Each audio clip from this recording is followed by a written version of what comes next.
Hello बच्चों, कैसे हैं आप लोग। चलिए आज शुरू करने जा रहे हैं। एक बहुत इंपॉर्टेंट टॉपिक है motion of charge particle in bounded magnetic field. तो पहले हम समझ लेते हैं बाउंडेड फील्ड क्या है। Bounded field, bounded field magnetic field होगी, यानी कि उसकी कुछ बाउंड्रीज डिफाइंड होगी। जैसे मैं यहाँ दो कैटेगरी ले रहा हूँ। पहला केस ये हो सकता है कि आपको कोई दो वॉल डिफाइंड हो इस टाइप से, और आपसे कह दिया जाए कि इन दो वॉल के बीच में ही सिर्फ मैग्नेटिक फील्ड है। इन दो वॉल के बीच में कुछ इस टाइप से मैग्नेटिक फील्ड होगी, ऐसे डॉट क्रॉस कोई भी, या हॉरिजॉन्टल पैरेलल हो सकती है, दिस वन ऐसे। तो ये कंप्लीटली बाउंडेड है, फुल्ली बाउंडेड है, फुल्ली बाउंडेड फील्ड है। ठीक है। केस टू ऐसा हो सकता है कि आपको कोई एक वॉल दे दी जाए और ये कहा जाए कि इस वॉल के साइड में फील्ड है और ये इन्फिनिटी तक फैली हुई है। यहाँ पे भी इन्फिनिटी तक फैली हुई है और डाउनवर्ड भी इन्फिनिटी तक फैली हुई है। ये इन्फिनिटी वॉल है ऐसा। तो ये पार्शियली बाउंडेड होगी। ठीक है, सेमी बाउंडेड फील्ड कह सकते हैं, पार्शियली बाउंडेड फील्ड है। ठीक है। और ये फुल्ली बाउंडेड है। ये भी यहाँ पे इन्फिनिटी तक वॉल्स गई हैं, इधर और इधर, बस इन दो वॉल के बीच में फील्ड है। तो ऐसे दो केसेस में बात करेंगे। तो पहले हम बात करेंगे पार्शियली बाउंडेड, जिसकी एक ही बाउंड्री डिफाइंड है, और बाद में बात करेंगे फुल्ली बाउंडेड की। तो लेट स्टार्ट। अब पार्शियली बाउंडेड पे लेने जा रहे हैं तो उस पर भी कई केस बनेंगे, तो आते हैं अगले केस में। ठीक है। तो लेट सपोज हमने यहाँ पे एक फील्ड डिफाइन कर दी। तो केस वन,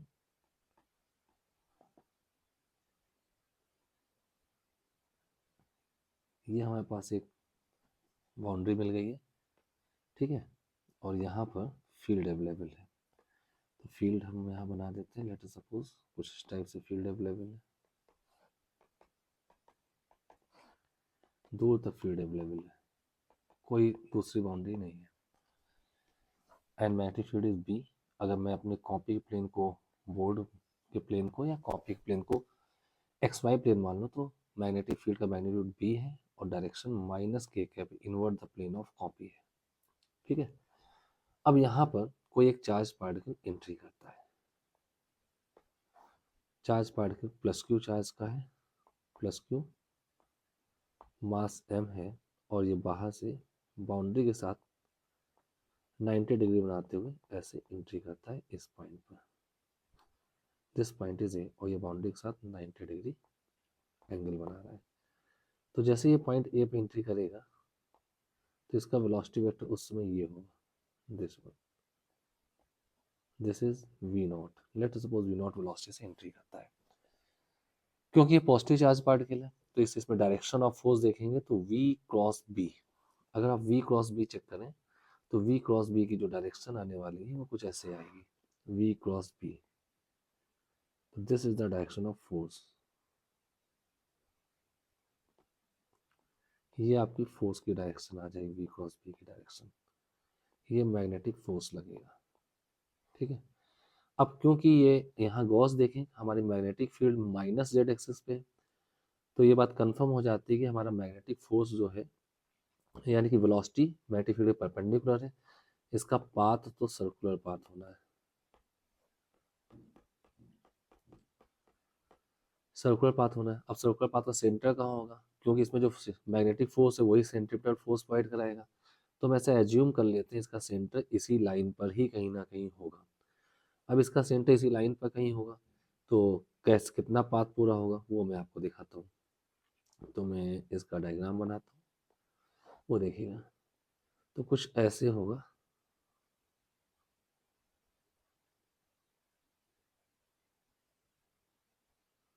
कुछ इस टाइप से इसका डायग्राम आ जाएगा।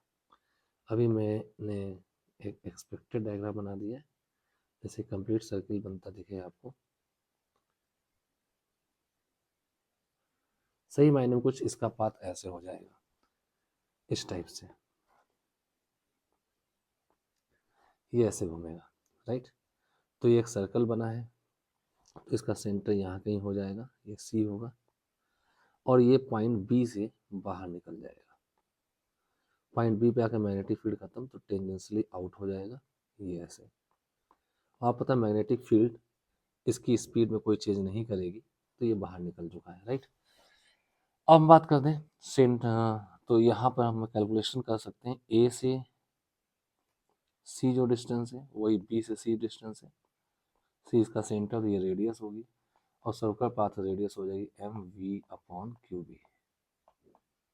ये पहला पॉइंट हम सॉल्व कर सकते हैं, रेडियस, ठीक है। अब आप देखें डेविएशन ऑफ चार्ज पार्टिकल कितना हुआ है फील्ड में, फील्ड से बाहर निकलना, deviation of velocity vector, velocity vector. तो जस्ट एंटी पैरेलल होकर निकला, तो डेविएशन एंगल को मैं डेल्टा लिखूं, तो एंट्री करते समय उसकी डायरेक्शन ये थी और एग्जिट करते समय ये है, तो ये दोनों मिला दें तो पूरा एंगल 180 डिग्री होता है। 2 पाई रेडियन, यह 180 डिग्री ये डेविएट होकर बाहर निकला है, ठीक है, राइट। अब बात करते हैं time spend by the particle inside the field. Field के अंदर इसने कितना टाइम स्पेंड किया है वो देख लेते हैं। टाइम स्पेंड, तीसरा पॉइंट, टाइम स्पेंड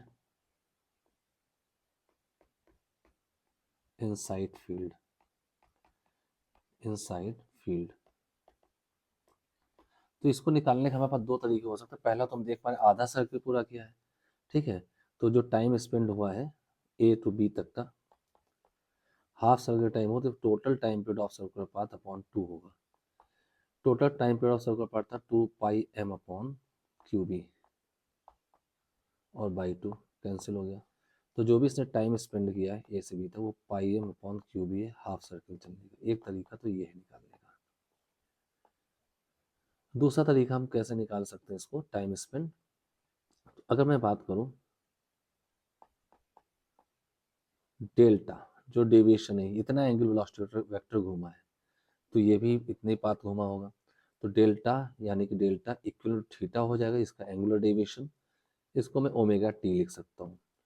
तो टी की वैल्यू आपके पास आएगी डेल्टा अपॉन ओमेगा। ओमेगा होता है क्यू बी बाई एम, किसी भी सर्कुलर पाथ के लिए ओमेगा जो होगा वो क्यू बी बाई एम होगा, तो upon Q B by M.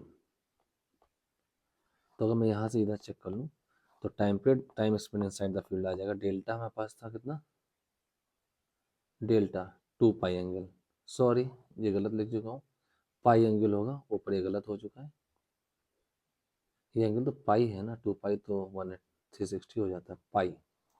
तो डेल्टा हमारे पास पाई आ जाएगा,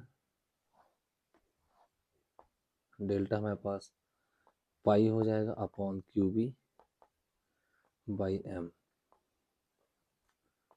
तो ये हमारे पास आंसर हो जाएगा, ठीक है।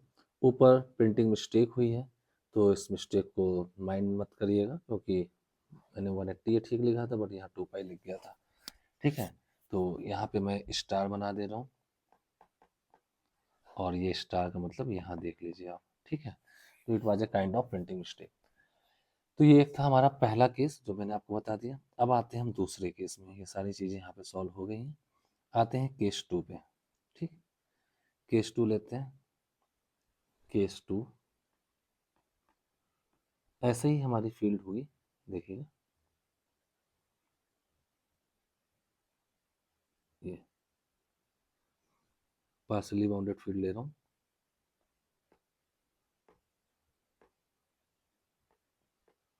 इस टाइप से फिर से फील्ड हमारी दी हुई है। फील्ड वैल्यू वही B vector equal to minus B K cap है, राइट। अब यहाँ पे कोई एक चार्ज पार्टिकल एंट्री करता है किसी अलग तरीके से, ये है plus Q and M particle ऐसे एंट्री कर रहा है। तो इसकी डायरेक्शन चेक करें, तो ये ऐसे जा रहा है, यहाँ पर इस पॉइंट ए पर आकर के ये एंट्री करेगा, और ये फील्ड लाइन के साथ, फील्ड के साथ नहीं, फील्ड लाइन के साथ अल्फा एंगल बना रहा है। तो अब अगर मैं चेक करूँ इसकी लाइन ऑफ एक्शन, तो ये है डायरेक्शन इधर। अब इसमें फोर्स की बात करूँ तो आप वेलोसिटी क्रॉस मैग्नेटिक फील्ड करिए। अगर वेलोसिटी क्रॉस मैग्नेटिक फील्ड करेंगे तो आप देख पाएंगे फोर्स इसका कुछ ऐसे आ रहा होगा, और फोर्स हमेशा वेलोसिटी के परपेंडिकुलर होता है, तो फोर्स की डायरेक्शन कुछ राइट साइड आएगी। अभी मैं आपको दिखाता हूँ कैसे आएगी। मैं पहले एक डायग्राम बना लेता हूँ यहाँ पर।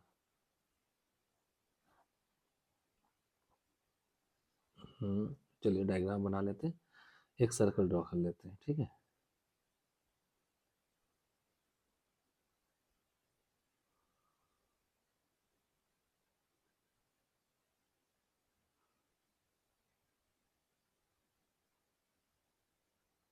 ये देखिए, तो ये इतना पार्ट पूरा करेगा जितना सर्कल इसके अंदर दिख रहा है, बाकी को मैं अभी डिलीट कर देता हूँ, ठीक है। ये इतना पार्ट इसके अंदर पूरा करेगा, और यहाँ कहीं इसका सेंटर रहा होगा, मैं वो भी दिखाता हूँ आपको, ठीक है। तो यहाँ पे कहीं इसका सेंटर रहा होगा इस टाइप से, ये। तो इसका ज्वाइनिंग लाइन अगर मैं देखूँ तो ये होगी, तो इसी लाइन पे कहीं ना कहीं फोर्स वर्क कर रहा होगा, ये मैग्नेटिक फोर्स होगा। मैग्नेटिक फोर्स हमेशा वेलोसिटी के परपेंडिकुलर होता है, और ये आप देख पा रहे हैं वेलोसिटी। तो यहाँ पे इसका कहीं सेंटर होगा, ए पॉइंट पे एंट्री किया था, और ये बी पॉइंट है, बी पॉइंट पे ये एग्जिट करेगा, और बी पॉइंट पे एग्जिट करेगा तो ये इसी लाइन पे ऐसे निकल जाएगा सीधे, टेंजेंट जो होगी, ठीक है। अब आप यहाँ कह सकते हैं, यहाँ पे पहला पॉइंट सी से ए या सी से बी, ये दोनों ही रेडियस ऑफ सर्किल होंगे, और यहाँ पर भी वेलोसिटी वेक्टर हमेशा मैग्नेटिक फील्ड के परपेंडिकुलर, क्योंकि वेलोसिटी हमारी जो है inward the plane of board हमारी, sorry magnetic field inward the plane of board है, और velocity on the board plane है, तो हमेशा परपेंडिकुलर होंगे, तो radius m b by Q b ही आएगी, ठीक है। सेकेंड पॉइंट, एक चीज़ और, अब यहाँ मैं इसका डेविएशन निकालूँ तो ये एंगल अल्फा है, तो आप देख सकते हैं ये दोनों साइड सेम होंगी, कलर बदल देता हूँ, ये दोनों साइड सेम होंगी, ठीक है। ये अल्फा है, ये 90 है, तो ये वाला एंगल 90 माइनस अल्फा होगा, और दोनों आमने सामने साइड सेम है, तो ये वाला एंगल भी 90 माइनस अल्फा होगा। दिस इज ऑल्सो 90, तो ये एंगल भी अल्फा आ जाएगा, और ये वी नॉट स्पीड से, जिस भी स्पीड से गया था वी नॉट से, तो ये वी नॉट से ही बाहर निकले। मैग्नेटिक फील्ड से वेलोसिटी की डायरेक्शन बदल सकती है, मैग्नीट्यूड नहीं, यानी स्पीड नहीं बदलेगी। तो अगर मैं यहाँ पे चेक करूँ कि पार्टिकल का डेविएशन कितना हो वेलोसिटी वेक्टर, तो एंट्री करते समय वो फील्ड से, अगर मैं चेक करूँ ये एंगल अल्फा था, तो ये वाला एंगल भी रेड कलर के साथ अल्फा रहा होगा, तो ये एंगल भी अल्फा था। तो वेलोसिटी वेक्टर एंट्री करते समय ये था, एग्जिट करते समय ये है, तो दोनों का नेट अगर चेंज करें तो 2 अल्फा आ गया है। तो डेविएशन जो आया डेल्टा, दैट इज 2 अल्फा, ये 2 अल्फा डेविएशन आ चुका है, ठीक है। तो हमेशा ध्यान रखना, बाउंड्री के साथ जो एंगल बना रहा है एंट्री करते समय एग्जिट करते समय वही एंगल बनाएगा, ये डेविएशन डेल्टा आ चुका है, ठीक है। अब बात करते हैं तीसरा पॉइंट, कितना टाइम स्पेंड किया इसने, time spend inside the field. तो अब time spend inside the field के लिए अगर मैंने ऊपर जो दिखाया, ये वाला फॉर्मूला बहुत इंपॉर्टेंट है, ये वाला केस, इससे निकालना ज़्यादा आसान होगा कंपेयर टू टाइम पीरियड का कुछ डिवाइड करके, ठीक है, राइट। तो जो एंगल डेल्टा वो बना है वही डेल्टा ये भी हो, यहाँ पे अगर देखो तो इसका रेडियस वेक्टर जो है, जो सी से ए की डायरेक्टेड था, वो रेडियस वेक्टर भी, ये एंगल भी अगर मैं चेक करूँ तो 2 अल्फा आएगा, राइट।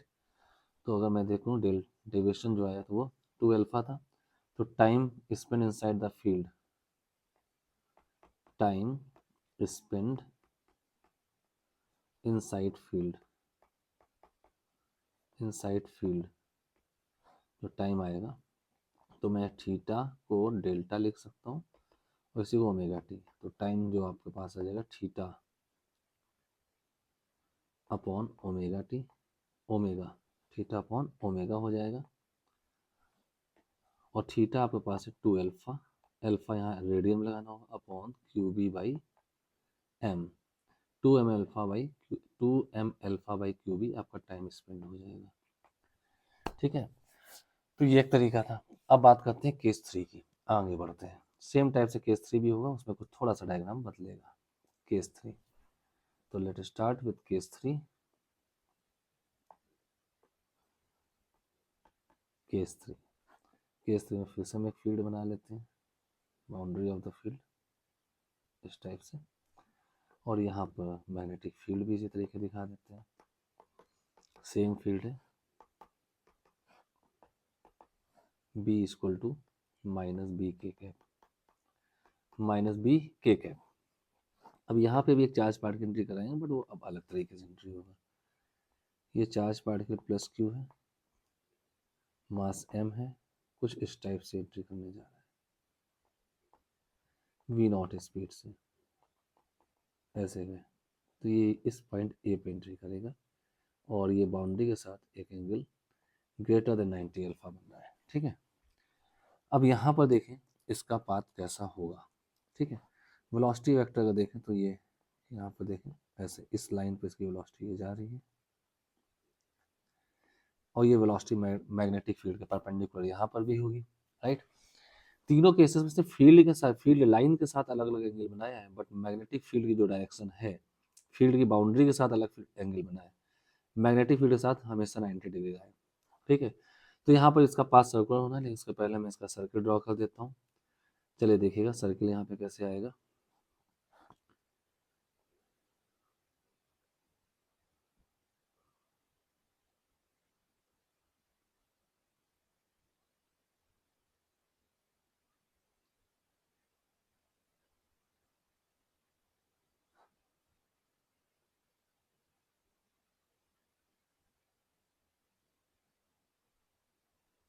कुछ ऐसा होगा इसका पाथ, जितना पार्ट अंदर दिख रहा है वो पार्ट अंदर होगा, बाकी बाहर वाला पार्ट नहीं होगा। ठीक है, तो ऐसे इसका ये पार्ट यहाँ तक पूरा हो जाएगा। राइट, इतना है पार्ट। अब यहाँ पे इस पे जो फोर्स की डायरेक्शन होगी वो भी मैं दिखाता हूँ। फोर्स हमेशा वेलोसिटी के परपेंडिकुलर होता है, तो इसका सेंटर यहाँ कहीं होगा, इस जगह, यहाँ कहीं होगा इसका सेंटर, इस जगह। तो वेलोसिटी से 90 डिग्री बनाते हुए फोर्स की डायरेक्शन होगी हमेशा दिस वन, और फोर्स इधर डायरेक्टेड हो वहीं कहीं सेंटर होगा सी। अब ये बी पॉइंट से बाहर निकल चुका है, ये पॉइंट बी है, इसका वेलोसिटी कुछ ऐसे रहेगा और इसी पार्ट में बाहर निकल जाएगा सेम स्पीड v0 से। तो यहाँ से भी अगर मैं चेक करूँ तो ये भी ऐसे आएगा। तो यहाँ पर भी पहला पॉइंट मैं ये लिखूँगा, ए सी और बी सी दोनों ही बराबर है, रेडियस है, यहाँ रेडियस भी m we not by Q b ही होगी, m we not by Q b. Right, second part, अब यहाँ पे देख लो आउटर जो एंगल अल्फा है तो ये एंगल भी अल्फा ही होगा, इसमें कोई डाउट नहीं है। और सेकेंड पार्ट में इसका डेविएशन जो डेल्टा आएगा, डेल्टा जो होगा वो आपके पास आ जाएगा 2 अल्फा। हाँ, यहाँ अल्फा मोर देन 90 था। तीसरा पॉइंट अगर मैं चेक करूँ टाइम स्पेंड कितना गया, तो टाइम स्पेंड भी यहाँ पे उसी तरीके से आएगा, time spend delta upon omega. तो टाइम स्पेंड आ जाएगा डेल्टा, डेल्टा की जगह 2 अल्फा लगा सकता हूँ, 2 अल्फा रेडियन में होना चाहिए, ध्यान रखिएगा। 2 अल्फा अपॉन ओमेगा होगा क्यू बी बाई एम, इतना टाइम स्पेंड करेगा। इतनी बात क्लियर होगी। चलिए आगे बढ़ते हैं। ये तीन केस थे बाउंडेड फील्ड के, पार्शियली बाउंडेड के। अगर हमारी फील्ड, लेट अस सपोज इन्हीं केसेस में अगर कुछ ऐसा होता, फील्ड की दो बाउंड्री होती, वो जितना पाथ इसको घूमना था वो नहीं घूम पाता, तो क्या चेंजेस आते हैं। तो एक केस 4 ले लेता हूँ जिसमें बाउंडेड मैग्नेटिक फील्ड होगी। केस 4 चलिए देखते हैं। केस 4 आप समझिएगा, पहले इसको भी मैं डिलीट कर दूंगा। देखिएगा, सपोज ये फील्ड थी, आपने कोई पहला वाला केस ही ले लेता हूँ, ऐसे चार्ज पार्टिकल को एंट्री कराया। अब चार्ज पार्टिकल यहाँ एंट्री हो गया, तो इसको घूमना है सर्कुलर पाथ में, और सर्कुलर पाथ में कुछ ऐसे इसको घूमना था, कुछ इस टाइप से। ठीक है, इसका लेफ्ट पार्ट नहीं रहा होगा, तो ये फील्ड से बाहर निकल आता, ऐसा आधा मैंने पहला केस बताया है। ठीक है, ये यहाँ पे इसका कहीं सेंटर होता और ये रेडियस होती। लेकिन अगर सपोज हम मान लें ऐसा कि हमारी फील्ड की बाउंड्री, दूसरी वाली बाउंड्री जो कंप्लीट बाउंडेड फील्ड है, वो बाउंड्री अगर हमारी यहाँ पर होती, this is the width of the field, d and this is r. तो if d is greater than r इस केस में, तो वही फर्क, कोई फर्क नहीं पड़ना था, उसी पास से निकलता, इसमें दूसरी बाउंड्री से इन्वॉल्वमेंट नहीं हुआ। ठीक है, पहला केस। अगर ऐसा होता, कभी ऐसा भी हो सकता था कि हमारी बाउंड्री जो होती वो यहाँ से आ जाती, ऐसे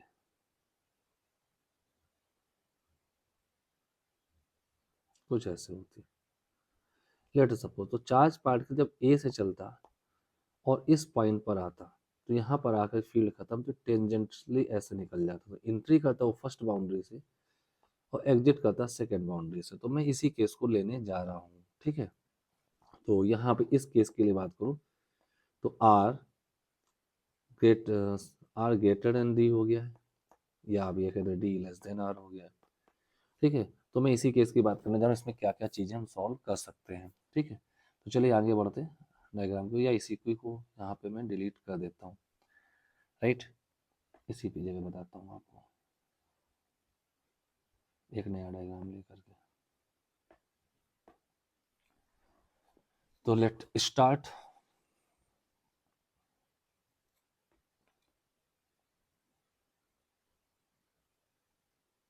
हम एक बाउंडेड फील्ड में बात करने जा रहे हैं। ये लाइन टेढ़ी हो गई है, हटा देते हैं। एक बाउंडेड फील्ड में बात कर लेते हैं।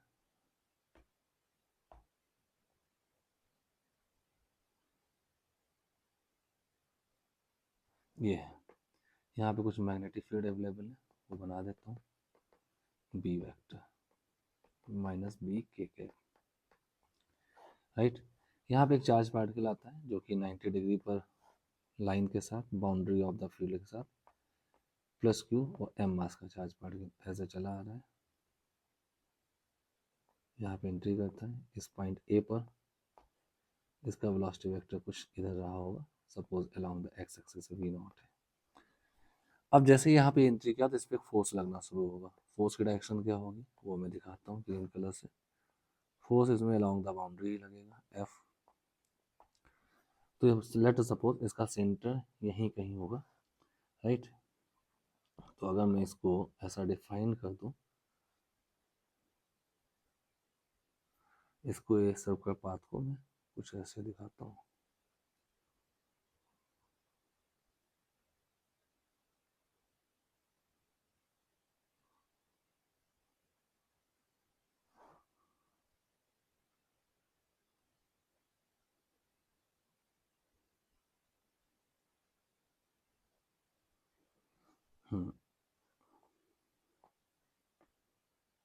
ये सारा पाथ डिलीट कर दूंगा, कुछ ऐसे यहाँ से जाने की कोशिश करता, बट इसका पाथ यहाँ पर आकर के ख़त्म हो गया था। ठीक है, और मैं यहाँ पे इसकी दूसरी बाउंड्री भी दिखा देता हूँ कुछ इस टाइप से।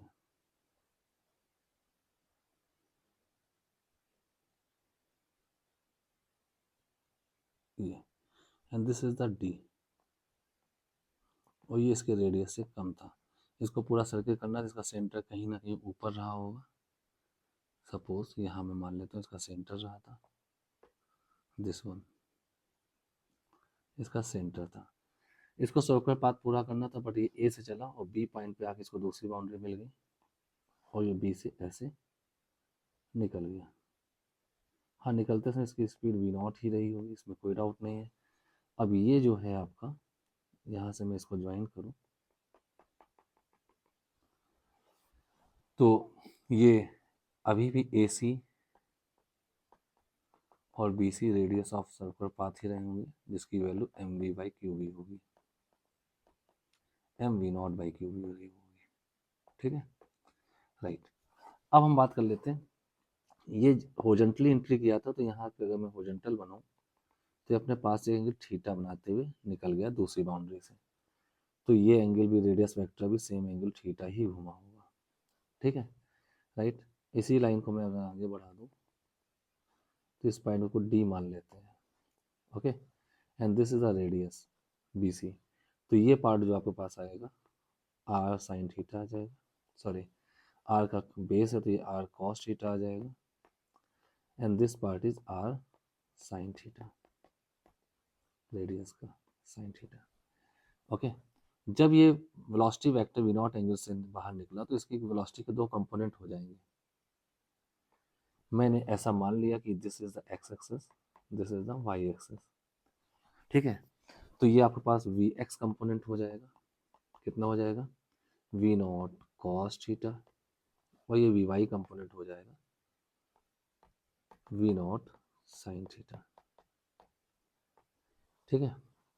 तो अगर मैं इसको जहाँ से एंट्री किया था उसी पॉइंट को ये ऐसे यहाँ एक्स एक्सिस मान लेता हूँ, ये कोऑर्डिनेट होंगे 0, 0 और टी इसको 0 पे एंट्री किया है, और यहाँ पे जब निकला है तो टी इक्वल टू टी पे निकला है,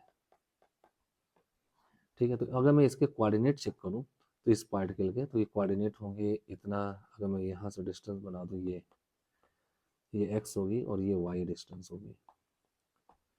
तो इस समय इसका पोजीशन वेक्टर देखो, पहला पॉइंट, तो आर जो हुआ आपके पास एक्स आई कैप प्लस वाई जे कैप, और एक्स अगर आप देख पाए तो एक्स होगा आर साइन थीटा के इक्वल, तो आर वेक्टर हो जाएगा आर, आर मतलब पोजीशन वेक्टर, आर पी कह दूं मैं, पोजीशन वेक्टर, तो आर, और यहाँ पे आर जो है रेडियस है, r cos theta, sorry r sine theta था, आर साइन थीटा आई कैप प्लस, ऊपर अगर देखो तो वाई की वैल्यू जो है r minus r cos theta है, कैसे, because this whole is r and this is r cos theta, तो this value is r minus r cos theta, right, ये हो गया। तो plus r 1 minus cos theta j k, ये इसका position vector होगा। इसको थोड़ा और एक्सप्रेस कर दें तो पोजीशन वेक्टर आएगा r को m v naught upon Q B into sine theta, sine theta आपके पास जो है, साइन थीटा को मैं ओमेगा टी लिख सकता हूँ, ओमेगा को Q B by M into T I cap plus m we not upon Q b 1 minus cos theta को Q B by m t j k, ये आपका पूरा कंप्लीट पोजीशन वेक्टर लिखा जा सकता है, ठीक है। अब मैं यहाँ वेलोसिटी वेक्टर की बात करूँ तो वेलोसिटी वेक्टर कैसे लिखा जा सकता है, तो अगर मैं वेलोसिटी वेक्टर की बात कर लूँ, वेलोसिटी वेक्टर को तो वी एक्स के साथ आई कैप और वी वाई के साथ जे कैप, तो वेलोसिटी वेक्टर हो जाएगा वी नॉट कॉस थीटा आई cap plus V naught sine theta J cap, ठीक है। तो यहाँ एक चीज़ हम ये भी कर सकते हैं, वी नॉट जो होगा under root V X square plus V Y square हमेशा होगा, यानी कि स्पीड नहीं बदलनी है, क्लियर है। तो इसको कंप्लीट वेक्टर लिख सकते हैं V naught cos theta, cos omega T, omega Q B by M into T I cap plus V naught sine theta, sine Q B by M into T J cap. तो ये आपके पास एक complete velocity vector भी आ जाता है, ठीक है। हाँ, बात करें थीटा क्या होगा, साइन थीटा, थीटा कैसे निकलेगा, टाइम कैसे निकलेगा, तो पहले हमें थीटा निकालना होता है। तो थीटा कैसे निकालेंगे, थोड़ा सा हम स्लाइड कर लेते हैं, हमें डायग्राम दिख रहा है, तो आप गौस देखें, जो आर साइन थीटा है, बहुत इंपॉर्टेंट पॉइंट बताने जा रहा हूँ, आर साइन थीटा जो है, यानी कि ये value R sine theta equal to D है, राइट। आपको देखो ऊपर डी एक गैप दिया होगा, दिस वन, ये गैप दिया है ऊपर डी, तो साइन थीटा यहाँ से निकल आएगा, साइन थीटा हो जाएगा डी बाई आर, ठीक है। और ये आप इसको ऐसे भी कह सकते हैं, sine theta D by M we by V not by Q B, तो यहाँ से थीटा आ जाएगा sine inverse D upon M we not by Q B. Surely यहाँ पे कुछ थीटा ऐसे दिया होता है, डी ऐसे दिया होता है, तो आर के कुछ ऐसे पार्ट में होगा जिससे कि साइन थीटा कोई वैल्यू निकल सके, थीटा मिल गया, ये रेडियन में मिलना है, रेडियन में एंगल आ जाएगा, तो कितना टाइम स्पेंड किया है फील्ड के अंदर, वो टाइम आपके पास आ जाएगा, थीटा ही इसका एंगल ऑफ डेविएशन था अपॉन ओमेगा। ठीक, थीटा को ओमेगा टी लिख सकते थे, तो टी को थीटा बाई ओमेगा, यानी थीटा आप रेडियन में लगाएं, ओमेगा को Q B by M use कर दीजिए। तो आप कितना टाइम स्पेंड किया, वो टाइम और ये सारी चीज़ें हम ऊपर रख सकते हैं। तो ये था एक complete article, motion of charge particle in bounded and semi bounded magnetic field. ठीक है, कीप ऑन वॉचिंग, मिलते हैं नेक्स्ट क्लास में अगले वीडियो के साथ। तब तक stay tune, keep watching and hard working.